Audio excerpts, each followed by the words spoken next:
설날 여러분 잘 지내셨어요? 옆에 있는 분들 뵈니까 너무 좋으시죠? 한번 축복하시죠. 주님의 이름으로 축복합니다. 주님의 이름으로 사랑합니다. 새해 복 많이 받으시고 모든 기도가 다 응답되시기를 축복합니다. 감사합니다. 하나님의 크신 은혜가 설날을 맞이하면서 또 가정마다 풍성한 열매로 간증되시기를 주님의 이름으로 축복합니다. 아멘. 오늘 이 저녁 우리는 레위기 강해를 계속해 나가고자 합니다. 레위기 오늘 17장, 18장, 19장을 같이 한번 묵상하면서 은혜와 교훈을 얻고자 합니다. 레위기의 초반부는 주로 어떤 내용이냐면 하나님께 가까이 나아가는 길, 하나님께로 나아가는 길에 대한 설명입니다. 그리고 그 방법은 죽음이었습니다. 당신이 죽어야 하나님께 나아갈 수 있습니다. 내가 죽으면 어떻게 나아갑니까? 당신이 차마 못 죽으니 제물을 하나님께 드려서 죽으십시오. 그 제물의 머리에 안수하십시오. 그리고 하나님께 나아가십시오. 그렇게 하겠습니다. 하나님께 나아가고 싶었지만 죄라는 장벽이 있어서 나아갈 수가 없었던 것입니다. 그런데 하나님께서는 제물을 통해서 하나님께 나오는 길을 열어주셨습니다. 제물이 죽음으로써, 내가 죽음으로써 하나님께 나아갈 수가 있었습니다. 그래서 레위기 전반부는 이 제사에 대한 제도, 제물에 대한 이야기가 굉장히 많이 있습니다. 그리고 레위기 후반부는 이제 제물을 통해서, 제사를 통해서 내가 죽는 과정을 통해서 이제 하나님께로 나아갔는데 거기서 다 끝나는 게 아니고 살아야 되잖아요. 100년도 살아야 되고 200년도 살아야 되고 시끄럽고 말도 많고 탈도 많은 세상을 살아야 되는데 그러면 어떻게 살아야 합니까? 즉 레위기 전반부는 하나님께로 나아가는 길을 여는 방법, 그 제물의 죽음을 통해 하나님께 나아가는 게 열렸다고 한다면 이제 레위기 후반부는 그렇게 하나님께 나아간 사람들이 이 땅을 살아갈 때 어떻게 살아야 합니까? 즉 하나님과 함께 사는 생활 원리에 대해서 가르치고 있습니다. 이것을 신학적인 용어로 말하자면 구원과 성화의 단계라고 말할 수가 있을 것입니다. 구원은 순식간입니다. 내가 예수 그리스도를 믿습니다. 진심으로. 3초 정도 걸렸죠. 3초 안에 지옥에서 천국으로, 죽음에서 영생으로 바뀌게 됩니다. 그러니 믿지 않는 사람들이 이거를 갸웃거립니다. 그거 말이 되겠습니까? 중요한 것, 진심으로. 그러면 아무리 80년, 90년 죄 짓는 생애를 살았던 사람이라도 구원을 받습니다. 이것을 믿지 못하는 분들도 많이 있습니다. 그러나 예수님께서 우리에게 보여주신 구원의 원리가 순간입니다. 구원은 순간. 그런데 그 다음에 거룩해지는 것, sanctification, 이 거룩해지는 과정이 진짜 진통이요 싸움이요 고민입니다. 주님 분명히 구원을 받았는데 1초 만에 구원을 받았는데 이 언어는 1초 만에 안 고쳐지는 것 같습니다. 표정도 그동안 굳어버린 표정이 안 변하는 것 같습니다.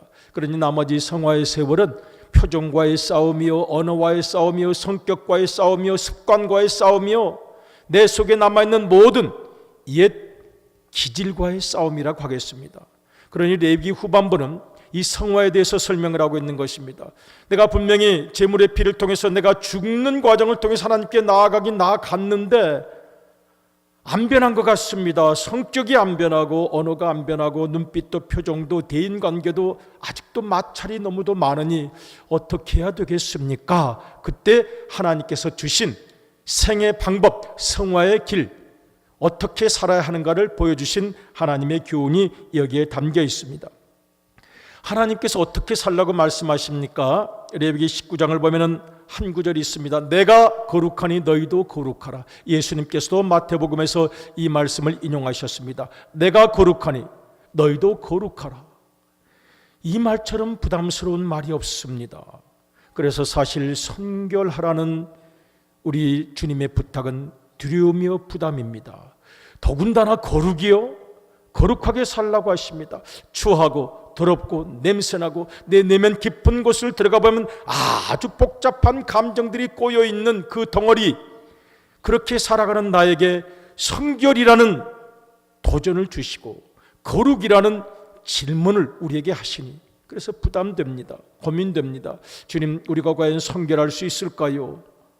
우리가 과연 거룩해질 수 있을까요? 그래서 고민이 됩니다. 그런데 중요한 것은 이 고민의 과정을 정확하게 돌파하고 이겨내고 극복하고 승화시켜야 할 말이 있습니다. 여러분, 우리가 날마다 설교를 듣죠. 날마다 성경을 공부하죠. 제자와 훈련도 공부하고 각종 성경 공부를 하고 마치 성경을 몰라서 그렇게 못 살았던 듯이 공부를 합니다.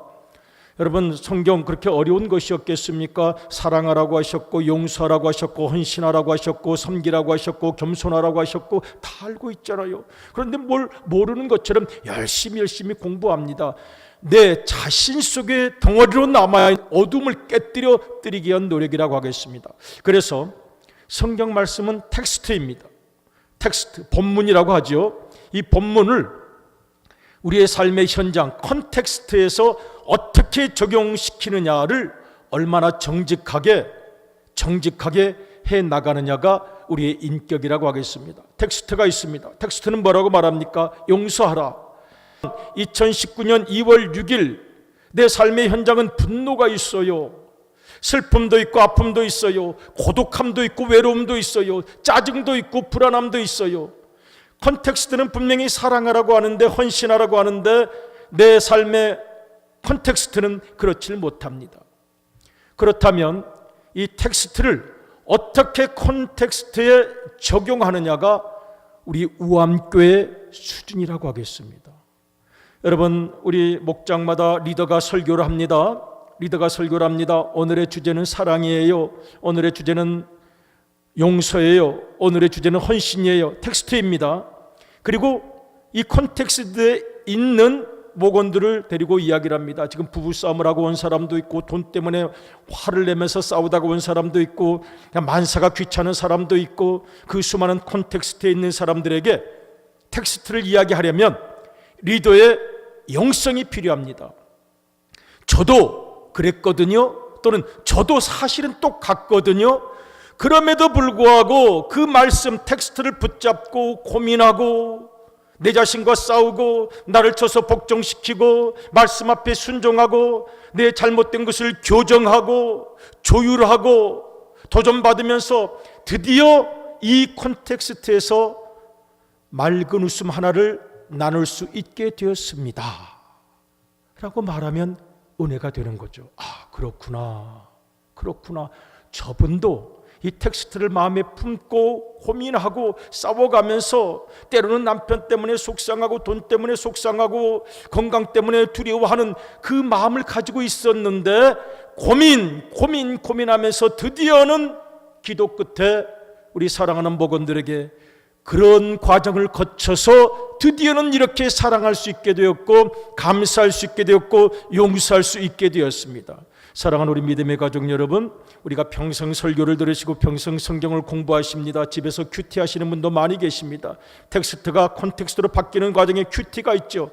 quiet time, 조용한 시간, 내 자신을 돌이켜보고 내 자신의 성격을 발견하고, 그리고 어떻게 이것을 승화시켜 전해줄 수 있을까. 텍스트에서 콘텍스트로 가는 거룩한 믿음의 여정, 모든 목원들에게 말씀을 증거하실 때 그것이 설득력 있고 호소력 있고 감동이 되어지시기를 주님의 이름으로 축복합니다. 아멘. 목사님의 말씀만 일방적으로 듣는 것 의미 없습니다. 여러분들께서 그 주제를 붙잡고 이렇게 고심하고 고민하면서 드디어는 이렇게 아름다운 경지에 이르렀다고 할 수 있을 때, 그리고 그분들이 볼 때, 아, 이분은 정말 믿음대로 살아요, 인정할 수밖에 없어요, 이분은 정말 말씀대로 사는 분이에요 하는 마음의 감동이 있다면, 텍스트를 콘텍스트로 이끌어낸 우리의 영성을 통해서 하나님께서 영광 받으실 줄로 믿습니다. 오늘 레위기를 우리가 공부하면서 이 주제를 드리는 것은 레위기뿐만 아닙니다. 모든 성경 말씀을 여러분 평생 설교 듣고 어렸을 때부터 지금까지 몇천 번 몇만 번 들었을지 모릅니다. 성경 몇 장 몇 절 다 외울 정도가 되었는데, 얼마나 정말 고민하면서 내 자신과 싸워가면서 그 성결과 거룩의 경지에 이르고 있는 것인가를 생각하고 싶기 때문입니다. 성령께서 우리를 도와주셔서 우리의 인격과 언어가 점점 변화되고 새로워지고 예수님을 닮아가는 은혜가 있기를 주님의 이름으로 축복합니다. 아멘. 레위기 17장의 주요한 내용은 어떤 내용이냐면 여러 가지 내용이 있는데요, 동물에 대한 생명 존중의 이야기들이 많이 나와 있습니다. 저도 그전에 레위기 17장을 쭉 읽어보면서 주로 재물에 대한 성결의 이야기라고만 생각을 했는데, 제가 묵상을 하면서 하나님께서는 동물의 생명도 존중하시고 모든 생명에 대한 예의가 있기를 원하셨구나, 이것을 새롭게 깨닫게 되었어요.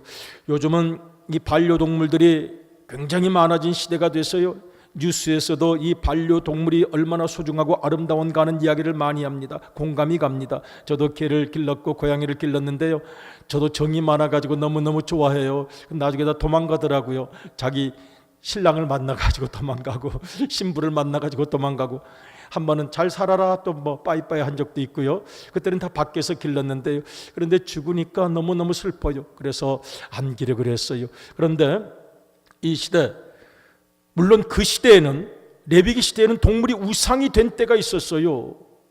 그래서 그것을 하나님께서는 기뻐하지 않으십니다만은, 그러나 모든 생명 있는 것들에 대한 존중의 마음, 따뜻한 마음, 어느 세월이 잊어버릴 수도 있습니다. 사람은 말할 것도 없거니와 동물과 모든 생명에 대한 외경, 두려움, 존중하는 마음을 잃어버리면 기본을 잃어버리는 것.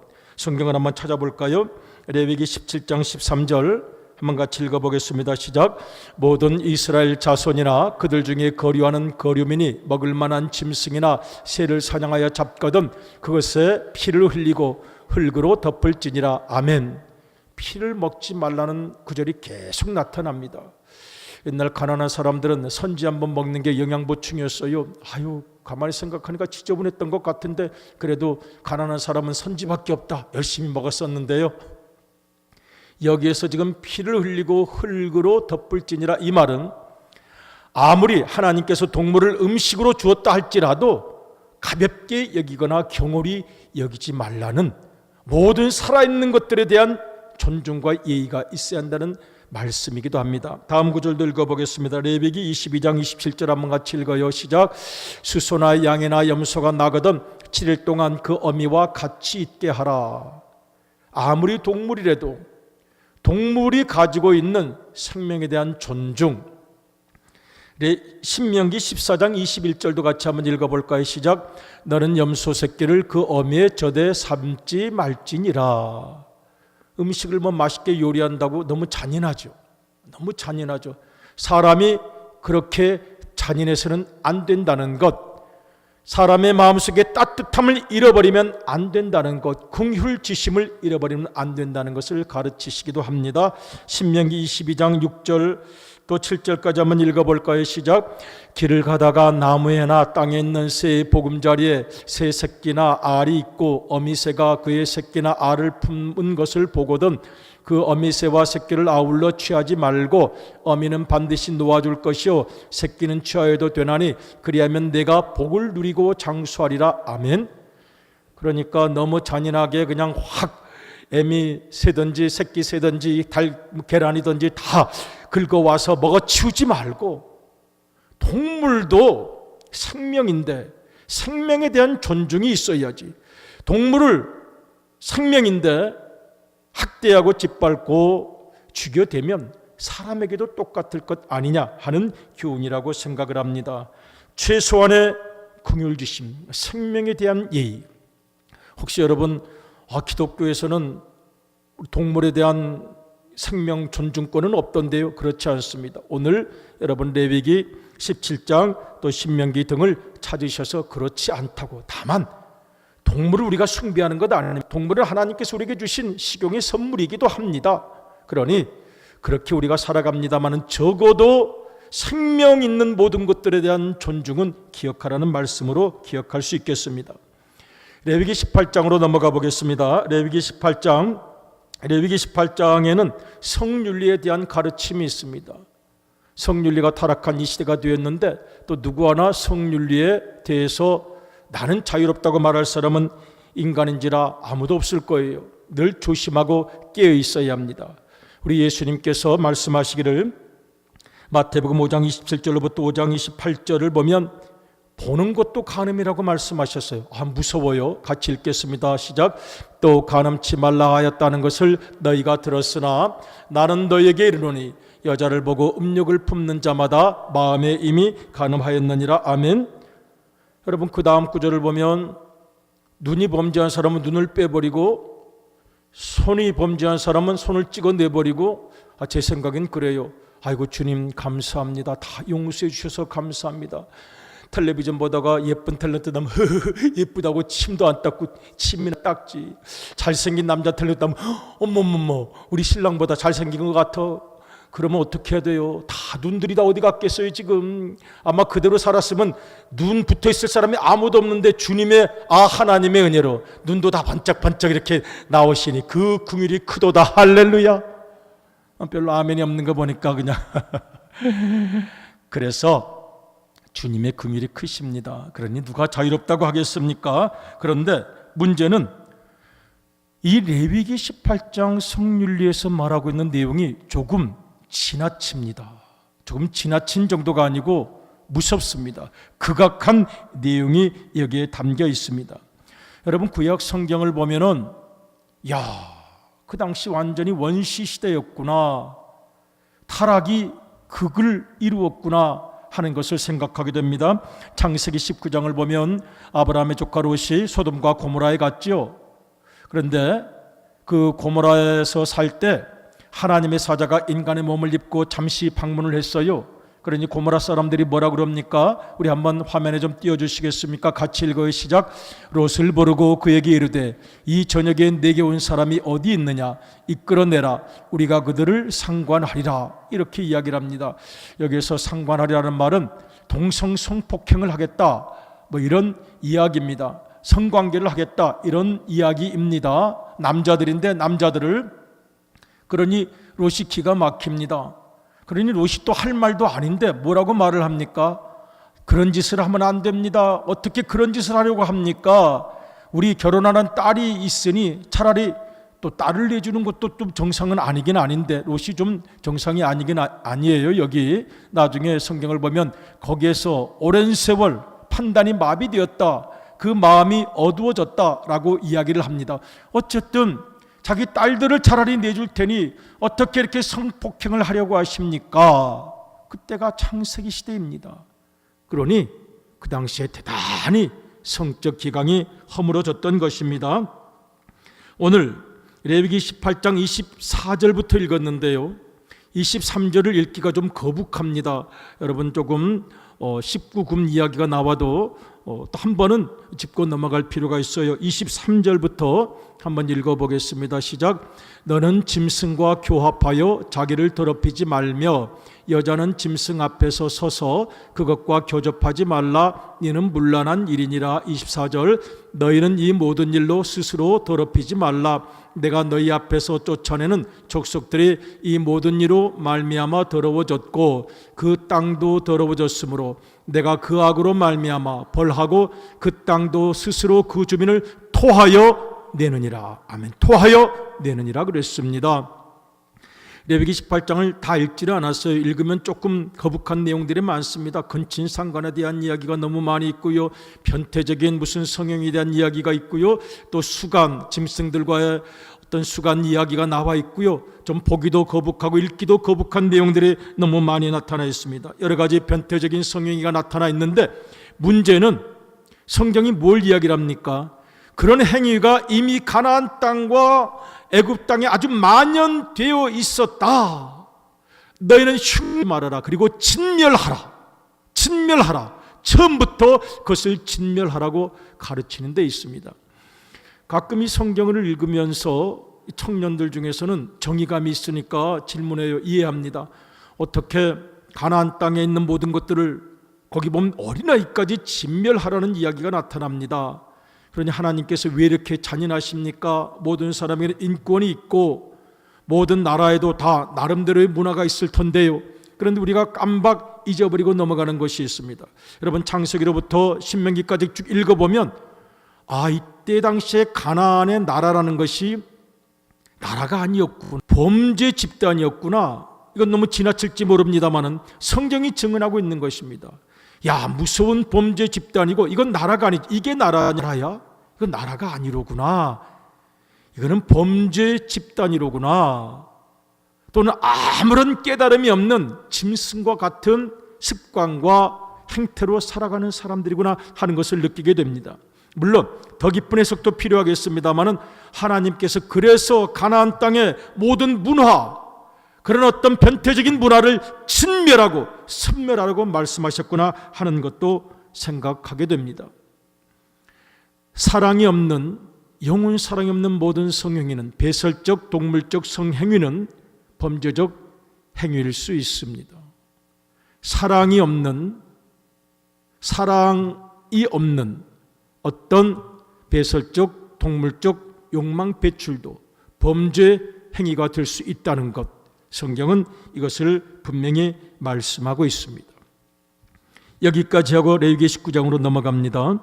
레위기 19장은 인권에 대한 이야기입니다. 인권의 소중함을 지금 말씀하고 있습니다.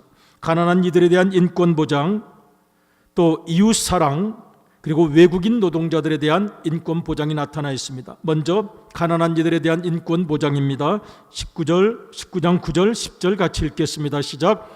너희 땅에 곡물을 뺄 때는 너는 밤 모퉁이까지 다 거두지 말고 너의 떨어진 이삭도 줍지 말며 너의 바 따지 말며 너의 포도원에 떨어진 열매도 줍지 말고 가난한 사람과 타국인을 위하여 버려두라. 나는 너희 하나님 여호와니라. 아멘. 지금 앞으로 두 구절을 더 읽을 텐데요. 나는 너희 하나님 여호와라. 이것만은 꼭 지켜라, 이 뜻입니다. 다른 거는 좀 변개시킬지 모르지만 이것만은 꼭 지켜라. 나 너희 하나님 여호와가 말하는 것이다. 추수를 하는데 싹싹싹 긁어가지 말아라. 가난한 사람도 좀 먹고 살도록 좀 여지를 남겨둬라. 고아들, 과부들, 거지들, 힘든 사람들, 자기 땅이 없는 사람들, 병약한 사람들, 그 사람들을 위해서 좀 먹을 것 좀 남겨둬야지. 싹싹싹 긁어가서 그렇게 인색하게 살지 말라고 하나님께서 명령하십니다. 그리고 여기에 못을 박으십니다. 나는 너희 하나님 여호와니라. 따뜻한 마음, 인권 존중, 모든 가난한 이들에 대한 인권 보장을 하나님께서 직접 말씀하십니다. 그런가 하면 내 이웃을 사랑하라는 말씀은 너무나도 유명한 말씀이죠. 흔히 하나님 사랑, 이웃 사랑을 말씀합니다. 예수님께서 가장 중요하게 생각한 구절이 지금 나타납니다. 예수님께서 계속 인용하신 구절이 나타납니다. 이것은 내 계명이다. 이것은 새 계명이다. 온 율법을 다 하나로 요약하면 바로 이것이다. 레위기 19장 18절입니다. 온 율법을 다 하나로 요약한다면, 하나님의 모든 계명을 하나로 요약한다면, 내가 새 계명을 너에게 준다면, 나 예수님의 계명이 무엇이냐고 물어본다면, 가장 높은 계명이 뭐냐고 물어본다면 레위기 19장 18절이다. 우리 16절부터 같이 읽어보겠습니다. 시작. 너는 내 백성 중에 돌아다니며 사람을 비방하지 말며 내 이웃의 피를 흘려 이익을 도모하지 말라. 나는 여호와이니라. 우리 16절을 좀 묵상하겠어요. 16절을 보면 돌아다니면서 사람을 비방하지 말며, 여러분 돌아다니지 마십시오. 남 비방하려고 돌아다니지 마십시오. 남 비방하는 것이 세상에서 가장 큰 기쁨 중에 하나이지만 좀 참아보십시오. 참아보시고 그 근질근질한 남을 비방하는 게 얼마나 스트레스 풀리는데 도움이 되는지 몰라요. 그래도 천박하잖아요. 천박하게 살면 안 됩니다. 남을 비방하지 말며 내 이웃의 피를 흘려, 여기는 지난번 개역성경은 뭐라고 말을 했습니까? 사람이 죽을 지경에 이르기까지 그를 괴롭혀서 이익을 도모하지 말라고 그랬어요. 사람이 사람을 죽을 지경까지 괴롭힐 수도 있습니다. 사람이 사람을 죽을 때까지 달달 볶을 수도 있고 그를 힘들게 할 수도 있습니다. 그렇게 살지 말라고 말씀하십니다. 사람을 비방하지 말고 내 이웃의 피를 흘려 사람이 죽을 때까지 괴롭히지 말고 그런 걸로 이익을 도모하지 말라고 말씀하십니다. 그리고 나는 여호와이니라. 꼭 지켜야 한다는 뜻입니다. 그 다음 17절 읽어보실까요? 같이 읽어요. 시작. 너는 내 형제를 마음으로 미워하지 말며 내 이웃을 반드시 견책하라. 그러면 내가 그에 대하여 죄를 담당하지 아니하리라. 할 말은 하라는 것입니다. 17절을 보면 사랑하라고 했는데 동시에 견책하라는 말도 나타나잖아요. 견책이라는 것은 잘못되었다고 볼 때는, 아니라고 볼 때는 부드러운 혀로 이 얘기를 하라는 것입니다. 분명히 이게 아닌데 끌려다닐 수도 있습니다. 그 사람을 만나기만 하면 남 욕을 해요. 근데 맞장구를 쳐줘야 같은 편이 돼. 같은 편이 되면 떡이 하나 나와. 떡 때문에, 같은 편 되어서 떡 나오는 거 하나 때문에 아니라고 생각이 되는데도 끌려다니면서 같이 욕을 해야 되고 같이 엉뚱한 소리를 하면은 하나님께서 기뻐하지 않는다는 뜻입니다. 그래서 친할수록 정말 힘든 것 알지요. 그래도 부드럽게, 조심스럽게, 그의 마음을 상하지 않도록, 그러나 반드시 분명히 말을 해줘야 할 때가 있습니다. 여러분, 그러나 여기에 지혜가 필요합니다. 공격적으로 이야기를 하면 사람은 자존심으로 뭉친 존재라서 쉽지가 않아요. 그러니 부드럽게, 그러나 그 사람이 잘못되었다고 느낄 때는 말을 해주는 것도 사랑. 그러면 내가 그에 대하여 죄를 담당하지 아니하리라고 말씀하십니다. 그리고 드디어 레위기 19장 18절, 여러분 꼭 외우셔야 합니다. 레위기 몇 장 몇 절이요? 19장 18절 같이 읽어요. 시작. 원수를 갚지 말며 동포를 원망하지 말며 내 이웃 사랑하기를 내 자신과 같이 사랑하라. 나는 여호와이니라. 아멘. 신명기 6장 4절 5절 오늘 새벽 기도 때도 말씀을 드렸는데, 쉐마 이스라엘아 들으라, 주 너희 하나님을 사랑하라는 말씀. 하나님 사랑은 너무나도 잘 알아요. 하나님 사랑 쉬워요. 하나님 사랑하는 거 어려울 게 뭐 있어요? 사람 사랑이 어렵지. 꼬이고 불편하고 거북하고 싫고 마음에 안 들고 불편한 기억이 있고, 사람 사랑 어렵습니다. 신명기 6장 5절 쉽습니다. 레위기 19장 18절 어렵습니다. 한 번 더 읽겠습니다. 그래서 시작. 원수를 갚지 말며 동포를 원망하지 말며 내 이웃 사랑하기를 내 자신과 같이 사랑하라. 나는 여호와이니라. 사람 사랑이 어렵습니다.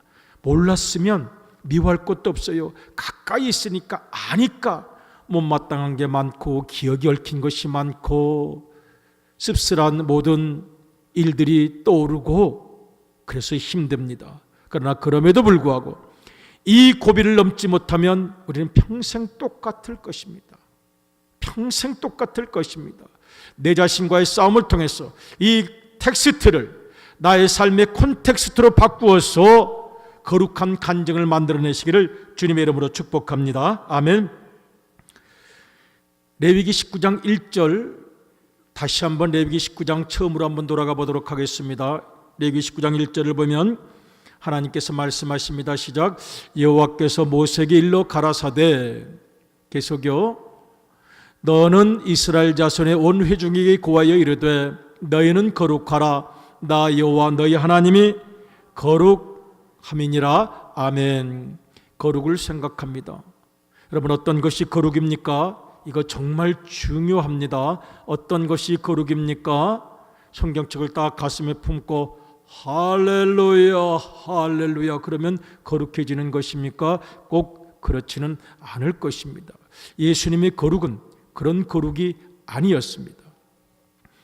여러분, 누가복음 10장을 보면 여리고 성으로 가던 길에, 여리고로 가던 길에 강도 만난 사람이 있었는데 제사장이 어떻게 했습니까?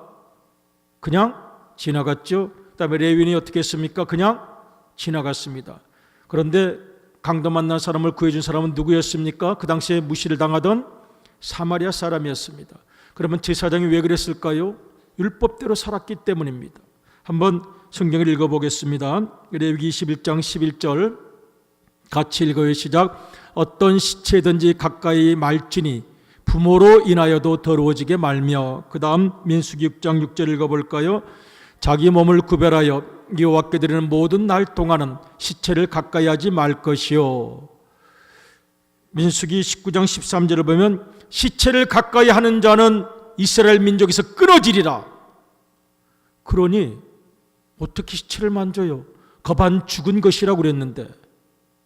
그러니 제사장 여러분 누가 욕하시겠습니까? 레위인 성경대로 한 것입니다. 제사장도 성경대로 한 것입니다. 시체 잘못 만지면 이스라엘 중에서 끌어버리겠다고 하셨는데 하나님께서, 예수님께서 그걸 모르십니까? 다 알고 계심에도 불구하고 그들은 이미 긍휼지심을 잃어버린 사람들이었습니다. 예수님 보시기에 성경 말씀을 핑계로 삼아서 영원 사랑, 뜨거운 눈물, 부둥켜 안아주는 마음 다 잃어버렸구나. 그들은 거룩하기 위해서, 성결하기 위해서 시체를 안 만졌습니다. 피를 안 만졌습니다. 그러나 그것은 거룩도 아니었고 성결도 아니었습니다. 위선이었을 뿐입니다. 여러분, 그래서 우리가 중요한 것, 정말 우리가 거룩이라고 생각하는 것, 성결이라고 생각하는 것이 이것이 주님이 원하시는 일인지를 한번 돌이켜볼 필요가 있습니다. 여러분, 예수님께서는 세리들과 어울리셨습니다. 죄인들과 어울리셨습니다. 그리고 심지어는 장기들이 진실한 마음만 있다면 하나님 나라에 더 먼저 갈 것이라고 말씀하기도 하셨습니다. 저는 그런 의미에서 진정한 거룩은 우리의 삶의 현장 속에 있다고 생각합니다. 그것이 예수님께서 우리에게 보여주신 길이었습니다. 그는, 예수님께서는 세리와 죄인들과 함께 계셨습니다. 문둥병자가 다 피할 때, 적이 접촉하면 거룩하지 못하다고 할 때 접촉하셨습니다. 나아가셨습니다. 품어주셨습니다. 치유해 주셨습니다. 흙탕물에 빠진 사람을 구원하려면 흙탕물에 때로 들어가기도 하죠. 내 몸에 더러운 것이 묻기도 하죠. 그러나 그 영혼 하나를 살려내겠다는 마음, 자기 희생, 욕심을 버린 열정, 이것이야말로 진정 거룩한 것이라고 하겠습니다. 저는 가끔 가톨릭에서 배우는 것도 있는데요, 가톨릭에서는 성인이라고 불러요. 그래서 우리 세인트 뭐라고 부르죠. 그래서 시성식을 합니다. 본인들이 다 모이죠. 가톨릭 교황부터 다 모여서 어느 분이 열심히 살았다고 하는데 이분을 앞으로 성인이라고 부릅시다.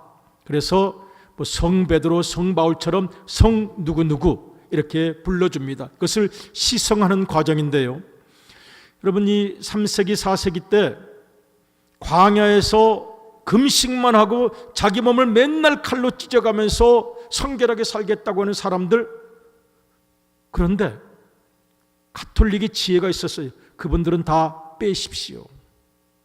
그분들은 다 빼십시오. 진정한 거룩은 가난한 자, 외로운 자, 힘든 자, 병든 자, 어려운 자 속에 함께 들어가서 그들의 더러운 상처, 피 흘린 것들을 끌어안아주고 치유해주고 위로해주는 사람이 거룩한 것이지, 저 산속에 들어가서 홀로 거룩하다고 말하는 것 아무 의미도 없습니다. 저는 대단한 신학적 통찰력이 있었다고 생각합니다. 물론 우리가 예수님을 믿고 세상과 분리되어서 거룩하게 사는 것 아름다운 일입니다. 그런데 예수님께서 보여주신 진정한 사랑은 어떤 것이었습니까? 지금 아우성 많고 시끄러운 사람 많고 지난번에 어떤 권사님 만났더니 자기 집에 있는 분들, 칠뜨기들 몇 명 있어. 칠뜨기들도 많고 팔뜨기들도 많고 별것도 많고 이런 것도 있고 세상에 별 녀석, 별분이 다 있는데 그 영혼들을 불쌍히 여기고 끌어안고 멀리서 대단한 것 바라지 아니하고 사랑해주는 그것이야말로 진정한 거룩이라고 할 수가 있을 것입니다. 여러분, 이 성경에서 성도들이라고 부르는데 성도가 헬라어로 하기오스, 성자라는 뜻입니다. 성자라는 말, 생활 속에서, 삶 속에서 시끄럽고 문제 많고 별의별 사람 다 만나고 속상하고 고달프고 마음 아프고 힘들어하는 삶의 현장 속에서 그 영혼들을 품어주는 거룩, 레위기 19장의 거룩, 그 성결은 예수님의 삶을 통해서 우리에게 오는 것이라고 하겠습니다. 이 거룩함이 우리의 것이 되시기를 주님의 이름으로 축복합니다. 우리 다 성인들이에요. 성도가 성인이라는 말이에요. 세인트라는 말이에요. 성인님께 참 많이 배웠습니다 하고 축복해 주실래요? 성인님께 참 많이 배웠습니다. 감사합니다. 정말 많이 배우기를 원합니다. 세월이 갈수록 아우암교회 그 집사님께 정말 많이 배웠어요. 그분은 거룩한 분이었어요. 그분은 똑같은 세상을 살아가는데 거룩했어요. 연꽃을 자꾸 불교꽃이라고 하는데 그렇지 않습니다. 거기에 의미가 있죠. 흙탕물 속에서 꽃을 피워냈던 그런 분이었습니다. 아름다운 분이었습니다. 우리 주님을 닮아 갈수록 거룩해지시고 갈수록 성결해지시고 우리 주님 원하시는 거룩한 빛나는 성결의 생애를 살아가시기를 주님의 이름으로 축복합니다. 아멘.